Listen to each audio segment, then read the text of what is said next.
अस्सलाम वालेकुम व्यूअर्स, मैं स्टार्ट करने जा रही हूँ FCPS पार्ट 1 की लेक्चर सीरीज़।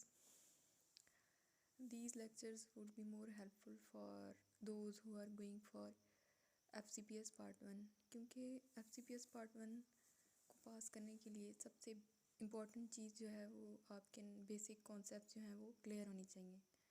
इंशाल्लाह I will clear each and every concept and of each system, and I am going to start with respiratory system। और हम respiratory system का सबसे पहले फिजियोलॉजी से स्टार्ट करते हैं। जब भी आप किसी सिस्टम की फिजियोलॉजी पढ़ते हो तो उसका मतलब है कि उस सिस्टम का फंक्शन। तो respiratory physiology mean function of lungs, और लंग्स का मेन फंक्शन जो है वो है गैशियस एक्सचेंज के ऑक्सीजन को बॉडी के अंदर लेके आता है और CO2 को बाहर निकालना है। एक्सेल आउट जब हम करते हैं CO2 को बाहर निकालते हैं। तो लंग्स किस तरह फंक्शन करता है ये हम पढ़ने जा रहे हैं। तो हम स्टार्ट करते हैं with lung volumes and capacities. Lung volumes पढ़ने से पहले पता होना चाहिए कि there are 2 types of lung volumes, static and dynamic. Static कोई भी चीज़ होती है तो इसका मतलब है कि साइलेंट, मतलब उसने चेंज नहीं होना। कि जैसे रेजिडुअल वॉल्यूम है तो आफ्टर फोर्सफुल एक्सपायरेशन उसमें कोई चेंज नहीं होना, उसमें कोई चेंज नहीं आता। तो डायनामिक लंग वॉल्यूम्स मीन जो चेंज हो रहे होते हैं विद इंस्पायरेशन एंड एक्सपायरेशन, वो हम मज़ीद जाके एक्सप्लेन करेंगे। तो जो डायनामिक लंग वॉल्यूम्स हैं वो चेंज हो रहे होते हैं। स्टैटिक मीन वो चेंज नहीं होगा आफ्टर फोर्सफुल एक्सपायरेशन इंस्पायरेशन, उसने उतना ही रहना है। तो वो जो लंग वॉल्यूम है वो है रेजिडुअल वॉल्यूम। जब लंग वॉल्यूम्स पढ़ते हैं तो स्पायरोमीट्री को समझना लाजमी है। तो स्पायरोमीट्री जो है वो technique which is used to measure volume of air moving in and out of lung. तो इसका मतलब है स्पायरोमीट्री जो है वो हमारे डायनामिक लंग वॉल्यूम्स को मेजर करती है। तो स्टैटिक लंग वॉल्यूम को ये मेजर नहीं करेगी, स्पायरोमीट्री हमारे डायनामिक लंग वॉल्यूम्स को मेजर करेगी। अब हम आ जाते हैं अपने BRS फिजियोलॉजी। तो इसमें जो हमारे लंग वॉल्यूम्स हैं वो 4 टाइप्स हैं: tidal volume, inspiratory reserve volume, expiratory reserve volume and residual volume. तो जो हमारा है tidal volume is a volume inspired और expired with each normal breath. मतलब जब रेस्ट में हम ब्रेथ कर रहे होते हैं, ब्रीदिंग कर रहे होते हैं, तो वो जो वॉल्यूम ऑफ एयर है वो इंस्पायर और एक्सपायर हो रहा है, तो वो है हमारा टाइडल वॉल्यूम। तो टाइडल वॉल्यूम जो है वो है हमारा एट नॉर्मल ब्रीदिंग रेट। मतलब जब हम रेस्ट पे होते हैं, कोई एक्सरसाइज नहीं कर रहे, तो इसमें जब हम सांस लेते हैं, ब्रीदिंग कर रहे होते हैं, तो the volume of air that is inspired और एक्सपायर्ड, तो वो होता है हमारा टाइडल वॉल्यूम। और ये नॉर्मल होता है हमारा 0.5 लीटर, 500 ml। मतलब नॉर्मली जब हम ब्रीदिंग कर रहे होते हैं तो 500 ml का एक्सचेंज हो रहा है। तो रेजिडुअल वॉल्यूम वो है जो that remains in the lung after a maximal expiration. मतलब जब मैक्सिमल एक्सपायरेशन कर लेते हैं तो उसके बाद जो लंग में वॉल्यूम रहता है वो होता है हमारा रेजिडुअल वॉल्यूम, और ये होता है 1.5 लीटर। तो ये वॉल्यूम, लंग का वॉल्यूम वो है जो लंग को कोलैप्स नहीं होने दे रहा। क्योंकि ये स्टैटिक लंग वॉल्यूम है इसलिए हम इसको स्पायरोमीट्री से नहीं मेजर कर सकते। तो जो हमारा टाइडल वॉल्यूम नॉर्मल ब्रीदिंग के साथ हम जो एक्सचेंज कर रहे होते हैं वो है, और रेजिडुअल वॉल्यूम वो है जो लंग्स में रहता है आफ्टर फोर्सफुल एक्सपायरेशन।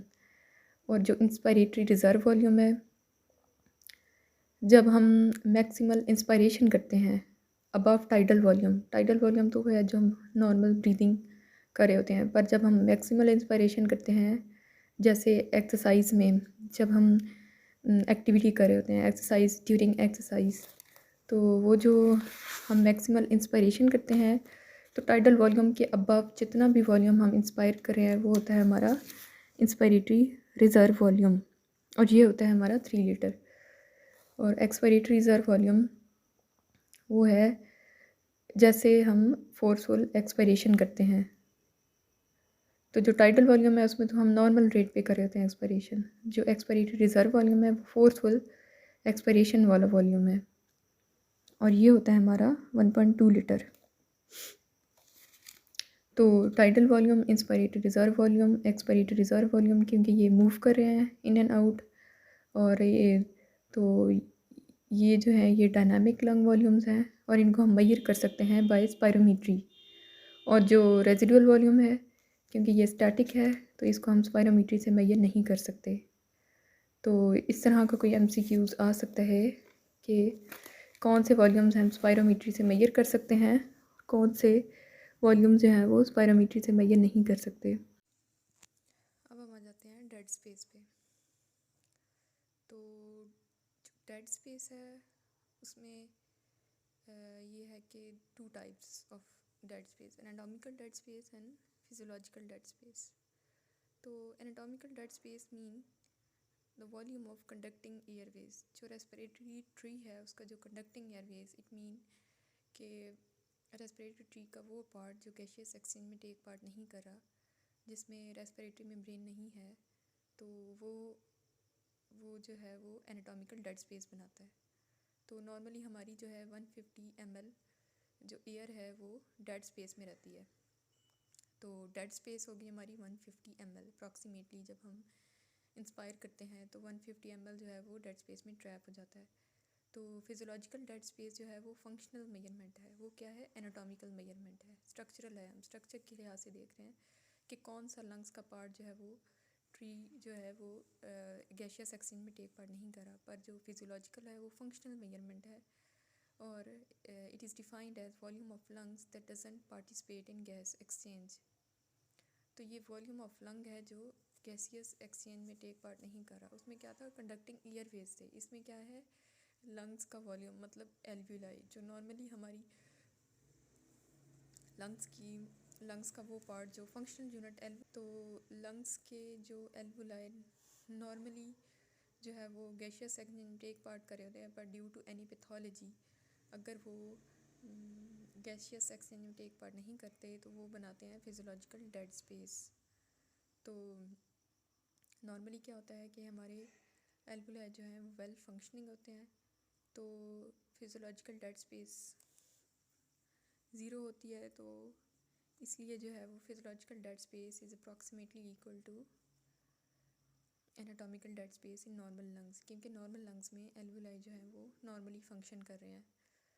तो अगर ड्यू टू एनी पैथोलॉजी, अगर एल्वुलाई में कोई पैथोलॉजी आ जाती है, वीक्यू मिसमैच हो जाता है वेंटिलेशन परफ्यूजन, तो उसमें क्या होता है कि फिजियोलॉजिकल डेड स्पेस एनाटॉमिकल से ग्रेटर हो सकती है। वो हम आगे जाके देखते हैं। तो इसको मेजर करने का फार्मूला है, तो VD is equal to VD mean physiological dead space, VT mean tidal volume, और PaCO2 minus PeCO2। PaCO2 mean partial pressure of CO2 in alveolar gas is equal to, और PeCO2 mean partial pressure of expired air। तो partial pressure of PeCO2 in alveolar gas is equal to partial pressure of CO2 in arterial blood, क्योंकि CO2 जो है इसकी diffusion capacity सब ज़्यादा होती है।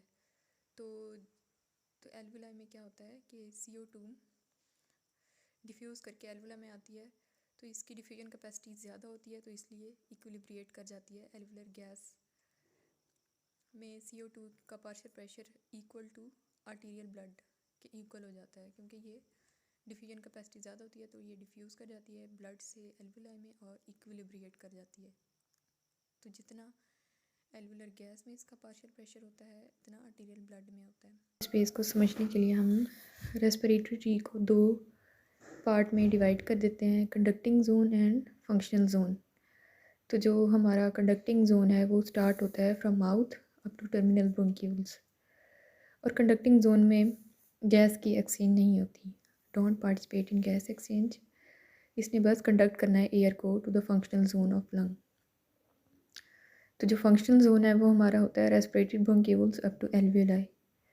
तो अब यहाँ पे जाके गैस की एक्सचेंज होती है। तो जो एयर का वो वॉल्यूम जो कंडक्टिंग जोन में होता है जितना भी, तो हम उसको कहते हैं ये एनाटॉमिकल डेड स्पेस, क्योंकि वो वहाँ पे क्योंकि एक्सचेंज नहीं हो रही होती, इसलिए वो बनाता है वो वॉल्यूम ऑफ एयर जो ट्रैप्ड हो जाता है इन द कंडक्टिंग जोन, वो कंट्रीब्यूट करता है to the anatomical dead space. और जो फिजियोलॉजिकल डेड स्पेस है, अब यहाँ से हम इसका आइडिया लेते हैं कि क्योंकि जो एल्वुलाई है फंक्शनल यूनिट ऑफ लंग्स हैं। अब इनमें कोई भी पैथोलॉजी होती है, जैसे पल्मोनरी एडीमा है, उसमें रेस्पिरेटरी मेम्ब्रेन की थिकनेस ज़्यादा हो जाती है, तो उस वजह से क्या होता है कि गैशियस एक्सचेंज जो है वो कम हो जाती है। तो अब इस वजह से रेस्पिरेटरी एल्वुलाई पैथोलॉजी की वजह से अगर तो गैशियस एक्सचेंज कम होता है, तो वो वॉल्यूम ऑफ एयर जो अब एल्वुलाई में ट्रैप्ड हो गया है और वो एक्सचेंज नहीं हो रहा, तो वो कंट्रीब्यूट करेगा to the physiological dead space. जो पहले हमने फार्मूला देखा है उसका, फिजियोलॉजिकल डेड स्पेस का,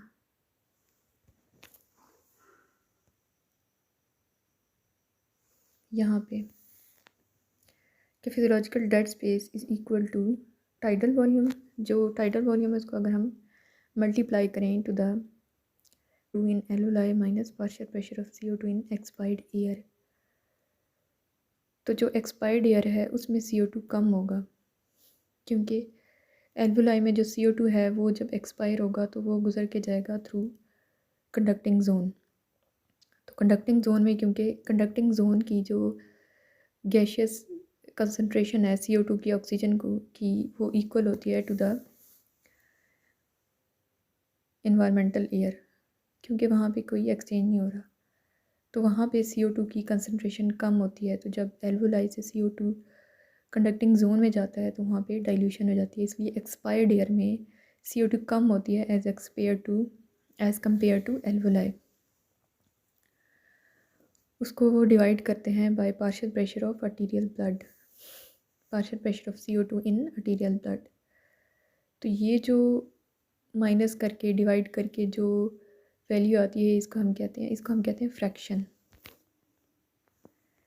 तो फिजियोलॉजिकल डेड स्पेस क्या होगी कि tidal volume multiplied by fraction. तो ये फ्रैक्शन क्या होता है, dilution of alveolar PCO2 by dead space air. जैसे मैंने पहले बताया कि CO2 की पार्शियल प्रेशर, CO2 की जो कंसंट्रेशन है वो एल्वुलाई में ज़्यादा होती है as compare to in expired air, क्योंकि जब एल्वुलाई से एयर एक्सपायर करते हैं तो जो कंडक्टिंग, क्योंकि वो कंडक्टिंग जोन में से गुजर के जाती है तो वो डाइल्यूट हो जाती है, इसलिए एक्सपायर्ड एयर में CO2 की कंसंट्रेशन कम होती है as compare to partial pressure of CO2 in alveoli.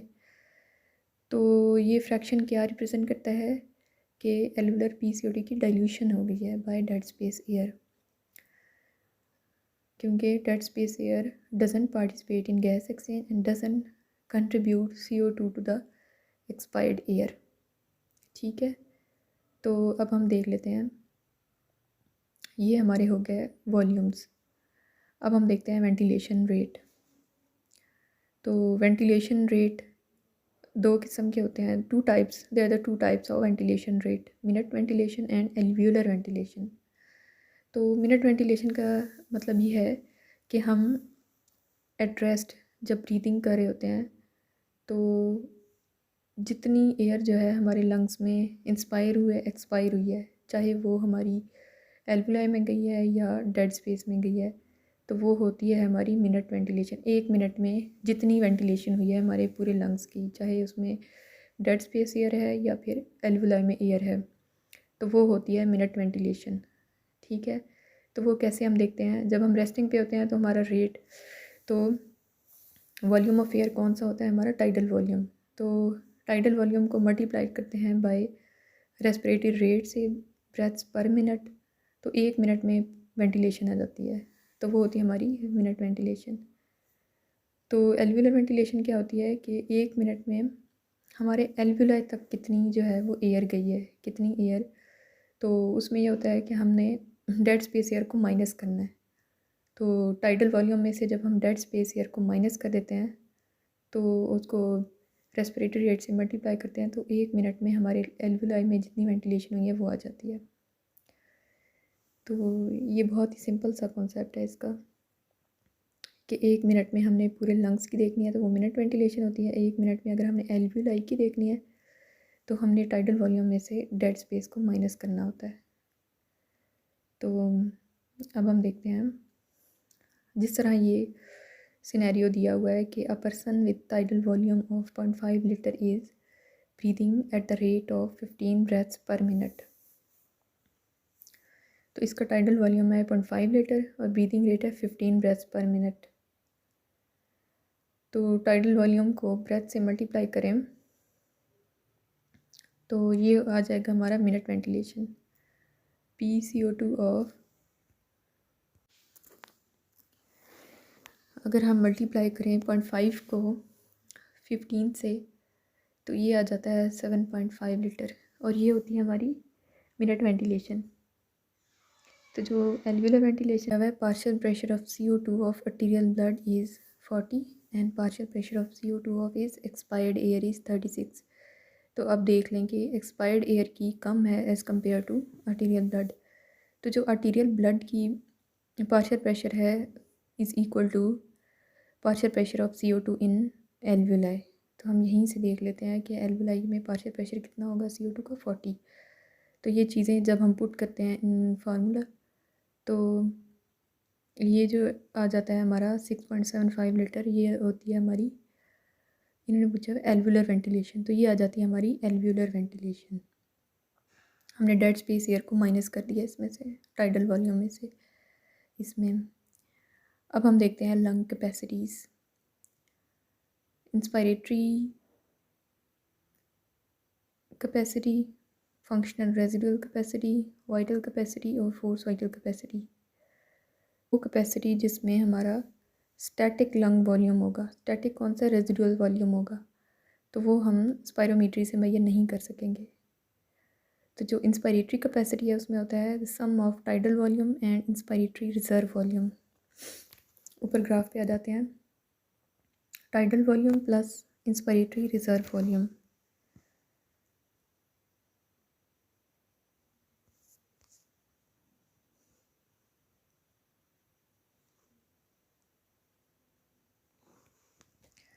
Tidal volume है हमारा 1 लीटर और इंस्पायरेटरी रिजर्व वॉल्यूम है 3 लीटर। तो जब हम इनको सम करते हैं तो ये आती है हमारी इंस्पायरेटरी कैपेसिटी। तो functional residual capacity is a sum of expiratory reserve volume and residual volume is a volume remaining in lungs after a tidal volume is expired. Tidal at rest, जब हम एक्सपायर करते हैं, eight rest जब हम exercise नहीं कर रहे होते, बिल्कुल रेस्ट पे होते हैं, तो जब हम एक्सपायर करते हैं तो उसके बाद जो लंग में वॉल्यूम होता है वो होती है हमारी फंक्शनल रेजिडुअल कैपेसिटी। तो जब हम एक्सरसाइज कर रहे होते हैं और फोर्सफुल एक्सपायरेशन के बाद जो लंग्स में वॉल्यूम बचता है वो होता है हमारा रेजिडुअल वॉल्यूम।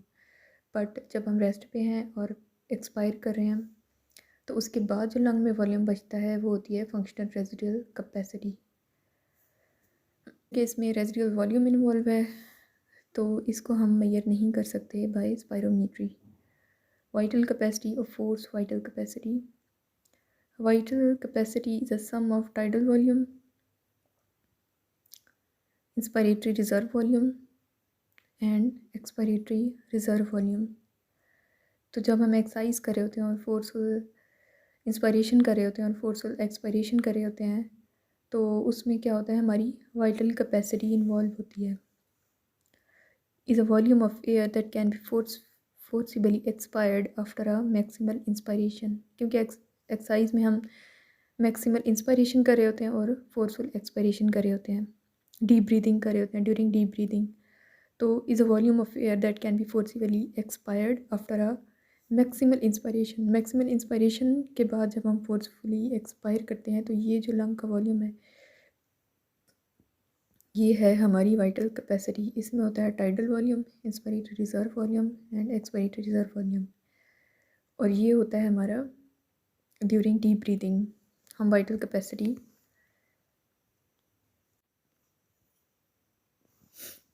अब आ जाती है हमारी टोटल लंग कैपेसिटी।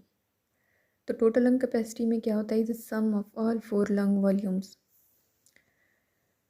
इसमें सारे रेजिडुअल वॉल्यूम आ जाता है, expiratory reserve volume, tidal volume, inspiratory reserve volume. तो इनको सबको जब सम अप करते हैं तो ये होता है हमारी total lung capacity. Is a volume of lung after a maximal inspiration. Maximal inspire करने के बाद जो लंग में वॉल्यूम होता है वो होता है हमारी टोटल लंग कैपेसिटी। क्योंकि इसमें भी रेजिडुअल वॉल्यूम है और वो स्टैटिक लंग वॉल्यूम है, तो इसलिए हम इसको स्पायरोमीट्री से मेजर नहीं कर सकेंगे। तो इसके बाद आ जाती है हमारी फोर्स एक्सपायरेटरी वॉल्यूम। जब हम फोर्सफुल एक्सपायरेशन कर रहे होते हैं तो उसके जो फर्स्ट पहले सेकंड में जो वॉल्यूम ऑफ एयर एक्सपायर होता है वो होती है हमारी फोर्स एक्सपायरेटरी वॉल्यूम, FeV1। तो जब हम फोर्सफुल एक्सपायरेशन कर रहे होते हैं तो उसके फर्स्ट सेकंड में जितना भी वॉल्यूम ऑफ एयर एक्सपायर हुआ है वो है हमारी फोर्स एक्सपायरेटरी वॉल्यूम। और नॉर्मली क्या होता है कि is 80% of force vital capacity, मतलब 80% जो है वो फर्स्ट सेकंड में ही एक्सपायर हो जाता है हमारा वाइटल कैपेसिटी का। तो FeV1 और FeC फोर्स वाइटल कैपेसिटी का वो पार्ट जो फर्स्ट सेकंड में एक्सपायर हो जाता है वो हमारा है फोर्स FeV1, और ये होता है हमारी 80%। तो इसकी वैल्यू आती है 0.8। अब हम देखते हैं कि डिफरेंट डिजीज़ में FE इस रेशो पे जो है क्या इफ़ेक्ट पड़ता है।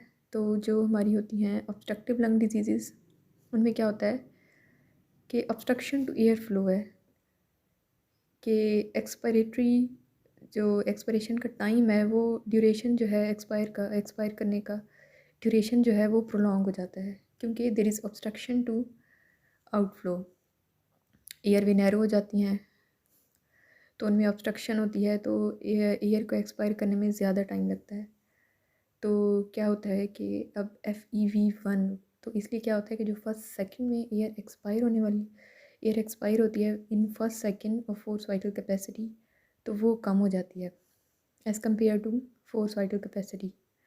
मतलब क्या होता है कि फर्स्ट सेकंड में जो volume of air that is expired in first second तो वो कम हो जाता है, तो ये रेशो जो है वो कम हो जाती है। FeV1 और FeC रेशो कम हो जाती है। तो जो रिस्ट्रिक्टिव लंग डिजीज़ हैं इनमें क्या होता है कि लंग की जो कैपेसिटी है वो कम हो जाती है, क्योंकि फाइब्रोसिस होती है। और लंग्स की जो डिस्टेंसिबिलिटी है वो हम आगे जाके देखेंगे कि कंप्लायंस एंड डिस्टेंसिबिलिटी, तो इसकी जो कंप्लायंस है डिस्टेंसिबिलिटी है वो कम हो जाती है। तो क्या होगा कि अब क्योंकि लंग का वॉल्यूम सारे वॉल्यूम्स ही कम हो जाते हैं तो फोर्स वाइटल कैपेसिटी टोटल जो है वो कम हो जाती है। तो एक्सपोनेंशियली जो है वो दोनों कम हो रहे हैं। तो फर्स्ट सेकंड में जो है क्या होता है कि FeV1 is reduced less than FeC, but क्या होता है कि जो टोटल लंग वॉल्यूम है वो जो फोर्स वाइटल कैपेसिटी है वो ज़्यादा रिड्यूस होती है, क्योंकि लंग की डिस्टेंसिबिलिटी कम हुई है। तो फर्स्ट सेकंड में जो एक्सपायर हुआ है वो तो उस पर इतना ज़्यादा इफेक्ट नहीं पड़ेगा, क्योंकि उसकी जो है ऑब्स्ट्रक्शन टू एयर फ्लो नहीं है बल्कि उसकी डिस्टेंसिबिलिटी कम है। तो टोटल लंग वॉल्यूम्स कम हो जाते हैं, तो जो फर्स्ट सेकंड में एक्सपायर होने वाला वॉल्यूम है वो इतना कम नहीं होता। तो क्या होता है कि ये रेशियो जो है वो इंक्रीज़ हो जाती है या फिर नॉर्मल रहती है। इंशाल्लाह अब हम अपने पढ़ेंगे कंप्लायंस एंड डिस्टेंसिबिलिटी एंड रेजिस्टेंस, इनका हम कॉन्सेप्ट क्लियर करेंगे इंशाल्लाह।